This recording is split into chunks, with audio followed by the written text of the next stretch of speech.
Good morning. Rangers and players and our trading model. Ever since this started, whatever it was, 12, 13 years ago, whatever that horrible day was, we had to change our mindset in so many ways that we didn't even expect to. It's been horrible, like, and just again, hopefully we're coming out of that.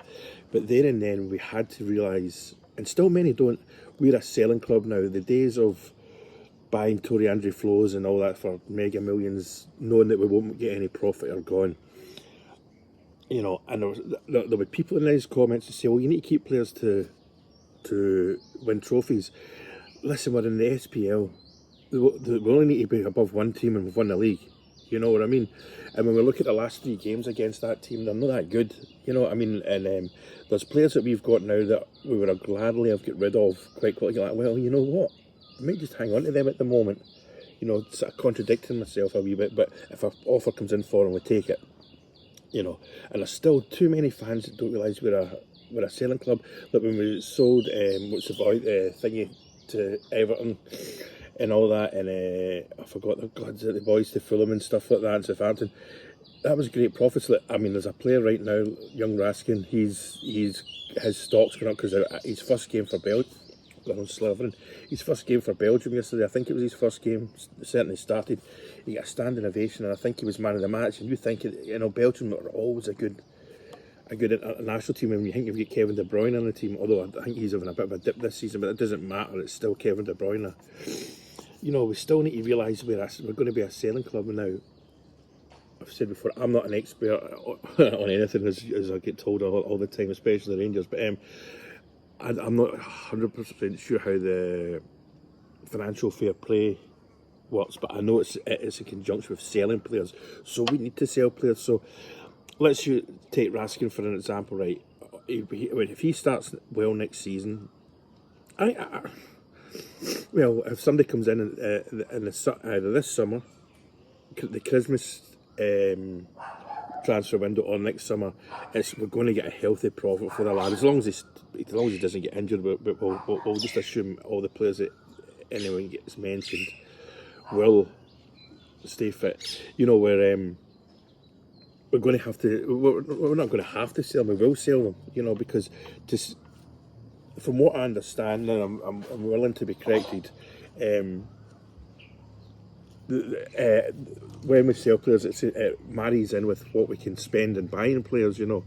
And from what I saw with the American owners that are coming in, they're going to use AI to get players and stuff like that. So, I mean, that's the way forward now, I'm assuming, you know. I mean, they are the richest franchise in the States, so they obviously know what they're doing, you know. I mean, and they'll be, because aside, this has just come into my head, aside from the 2 main owners, the guy at Leeds and the other chap that is in medical insurance in the States, they will employ people that we've never heard of.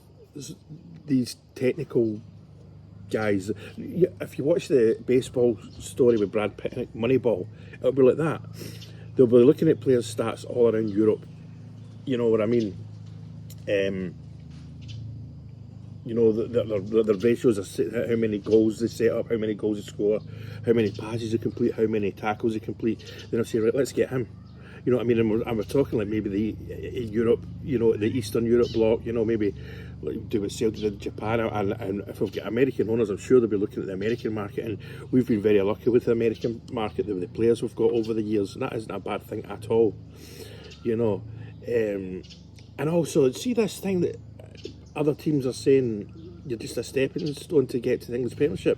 We've always been like that. That's not a bad thing. That's, if people don't accept that or understand that, you're a bit, you know, I mean, everyone does it, from the managers to the coaches to the players. Like, right, if I do well in Scotland, especially if I do well in big games in Europe, especially in Europe, because that's when they'll get a bigger audience. You know, if Rangers beat Dortmund or Rangers beat PSG or whoever they beat, people are like, wait a minute, that kid there was man of the match, let's have another look at him. And the next thing you know, there's a scout at Ibrox watching the next game against Celtic, Aberdeen, Dundee or whatever, you know. So this stepping stone thing is not a new thing, it's always been like that, you know what I mean?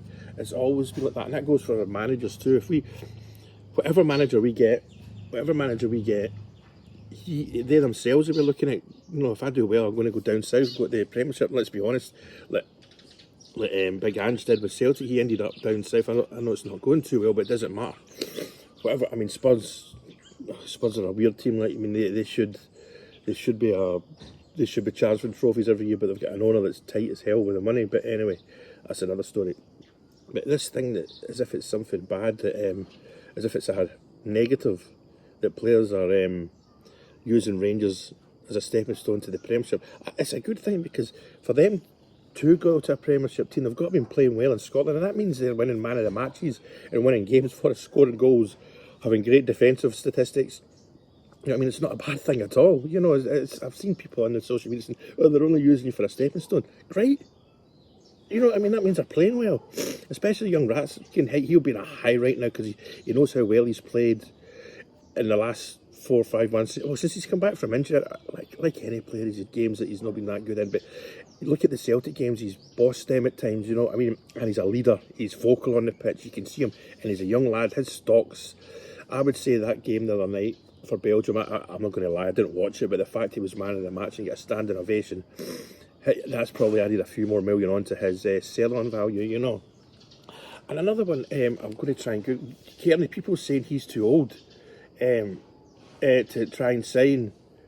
He is, what age? I'm just going to look, he's 27 years old. People said he's got no selling value. Listen, if we buy him for 7 million, right, we're going to get him in his peak years.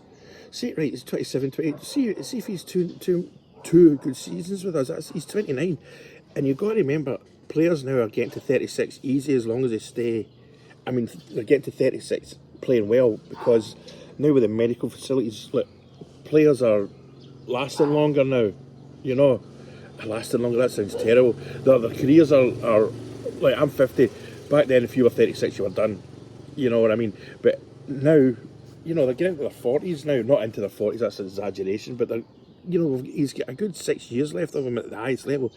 Well, at a minimum, we would get our money back from him, I would say, you know. But say, if Kearney keeps doing what he's doing, if we sign him, say we paid the 7 million for him, if he gets another year playing as well as he does, we're getting at least 10 million for him after that, at the end of this. So that's the sort of things, you know, there's a lot of waffle going on at the moment, you know, from certain corners who are scared. And I tell you what, I think it was 7 PMs I've had this morning of Celtic fans calling us all sorts and saying it's not going to happen, calling me a fat fuck. I know, Smeek gets out of bed in the morning. All that kind of stuff, and I'd never ever had that in the past, and it's only since the 49ers thing raised its head. So that tells you all, you know what I mean. Let's say the only Celtic player I know is McGregor, their manager, and the goalkeeper. The rest I couldn't name one Celtic player, you know what I mean. Unlike Celtic fans, I don't have access to Celtic's bank accounts. They have access to our bank accounts, it seems, and the new owners' bank accounts, which is weird, you know what I mean. But there we go. That's they have this access, you know. And on another note, actually, that's another topic. I'll go into that tomorrow. I'll just do these videos that there's a cat's jumping about. And another, these videos seem to be doing all right. Get a decent enough reaction for it. I've got no idea where I started them, but again, I think I'm up 4,000 likes or views, or likes, or follows, whatever you call it, in the last, what is it, about a month now since the 49ers raised their head. So thank you again for getting involved in all that. So there we go. Cheers.